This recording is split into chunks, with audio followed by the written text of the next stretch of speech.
বলবো, গণতন্ত্র মেনে নিন, নির্বাচন মেনে নিন, রোডম্যাপ ঘোষণা করুন, বাংলাদেশের মানুষের অধিকার ফিরিয়ে দিন, তারা যেন একটা ভোট তার পছন্দের প্রার্থীকে দিতে পারে।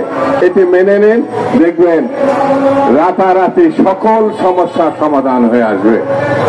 আর বন্ধুরা, আজকে আমি ধন্যবাদ জানাই দেশ বাঁচাও মানুষ বাঁচানোর আন্দোলনের সংগঠকদের। তারা অত্যন্ত একটি প্রয়োজনীয় সাবজেক্ট নিয়ে আমাদেরকে আমন্ত্রণ জানিয়েছে। বন্ধুরা, গতকাল আমাদের প্রিয় নেত্রী, দেশনেত্রী, আপসীর নেত্রী, যিনি তার সমগ্র জীবনটা গণতন্ত্রের জন্য, দেশের মানুষের জন্য, কৃষক, শ্রমিক, মেহনতি মানুষের জন্য উৎসর্গ করেছেন এবং জেল জুলুম যা কিছু সবকিছু তিনি রক্ষা করেছেন। তিনি এমন কোন বিপদ নেই সেটা বরণ করেন নাই। সদ্য বিবাহিত গৃহবধূ যখন তিনি পাকিস্তান আমলে, সেই জিয়া রহমান যখন স্বাধীনতার ঘোষণা করেছিলেন, তখন তাকে কারাগারে, পাকিস্তানের কারাগারে রাখা হয়েছে, ক্যান্টনমেন্টের মধ্যে রাখা হয়েছে। বাংলাদেশ স্বাধীন হওয়ার পরে তাকে মুক্তি দেওয়া হয়েছে। তিনি সুদীর্ঘকাল গণতন্ত্রের জন্য লড়াই করেছেন। তিনি তার স্বামী হারিয়েছেন, ঘরে বসে থাকেন।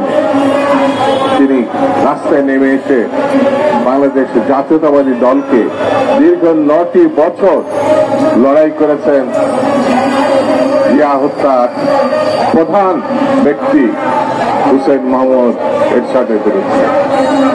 হুসেন মোহাম্মদ এরশাদের সামরিক স্বৈরাচারকে তিনি পদত্যাগে বাধ্য করেছিলেন 90-এর ছাত্র গণঅভ্যুত্থানের মধ্য দিয়ে।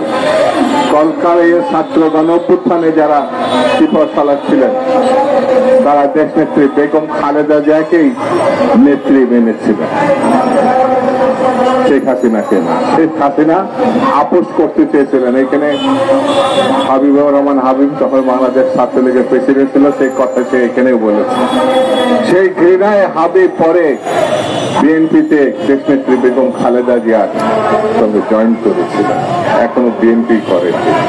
বন্ধুরা, সেই নেত্রী গতকাল বাংলাদেশে ফিরে এসেছেন। বাংলাদেশে শুধু ফিরে এসেছেন এইটুকু বললে সবকিছু বোঝানো যাবে না। বাংলাদেশটা, ঢাকা শহরটা সেদিন তাকে বরণ করার জন্য ক্যান্টনমেন্ট পাইকারি এয়ারপোর্ট থেকে তার বাড়ি পর্যন্ত যেভাবে জনস্রোত তৈরি হয়েছিল, এই জনস্রোত হচ্ছে গণতন্ত্রের মাতাকে বরণ করা, গণতন্ত্রকে বরণ করা, স্বাধীনতাকে বরণ করা। এটি যদি বর্তমান সরকার বুঝতে পারে, তাহলে সমস্যার খুব দ্রুত সমাধান হবে। আইয়ুব খান গণতন্ত্রের বিপক্ষে গিয়েছিল বলে স্বৈরাচারী ব্যবস্থায় সে 10 বছর ক্ষমতায় ছিল বটে, কিন্তু 69-এর গণঅভ্যুত্থানে এই দেশের ছাত্র জনতা আইয়ুব খানের পতন নিশ্চিত করেছে, আইয়ুব খানকে বিদায় করে দিয়েছে। ফলে 71-এর মুক্তিযুদ্ধ, বাংলাদেশের সৃষ্টি, গণতন্ত্রের জন্য, স্বাধীনতার জন্য, মানবতার জন্য। সেই গণতন্ত্রের লড়াই দীর্ঘ পথ পেরিয়ে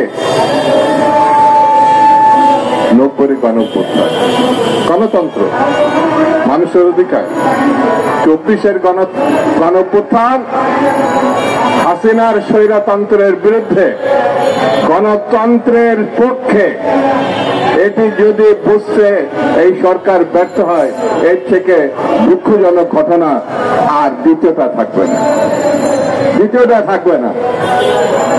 দীর্ঘ 15 বছরের যে লড়াই বেগম খালেদা জিয়ার নেতৃত্বে, এই দেশে বিরোধী রাজনৈতিক দলের নেতৃত্বে, ছাত্র দলের সহ প্রায় 4000, প্রায় 5,000 নেতা কর্মী বিরোধী দলের, বিএনপি এবং ছাত্র দল সহ অন্যান্য সংগঠনে, তারা আত্মহত্যা দিয়েছে, তারা গুম হয়েছে, নিখোঁজ হয়েছে। এটা যদি বর্তমান সরকার না বুঝতে পারেন, তাহলে গণতন্ত্রের প্রতি তারা শ্রদ্ধাশীল, গণ আন্দোলনের প্রতি শ্রদ্ধাশীল, গণ অভ্যুত্থানের প্রতি শ্রদ্ধাশীল, এটি বলা যাবে না।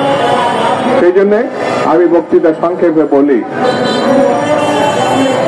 আইয়ুব খানের দিকে তাকান, পালাইছে গণতন্ত্র না মানার কারণে।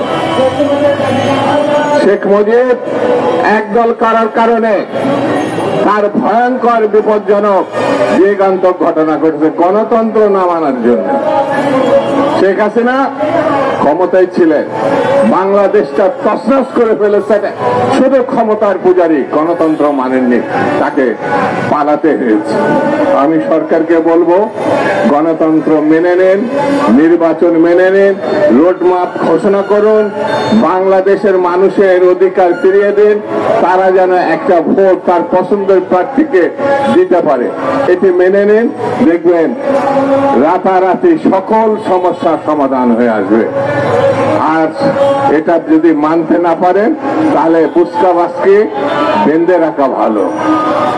এই কারণে গণতন্ত্রের কোনো বিকল্প নাই।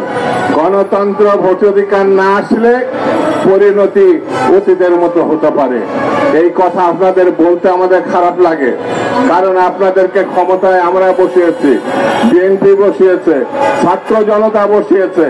এই কথা আমাদের বাধ্য হয়ে বলতে হয়। এই বিষয়টি আপনারা মাথায় নেবেন।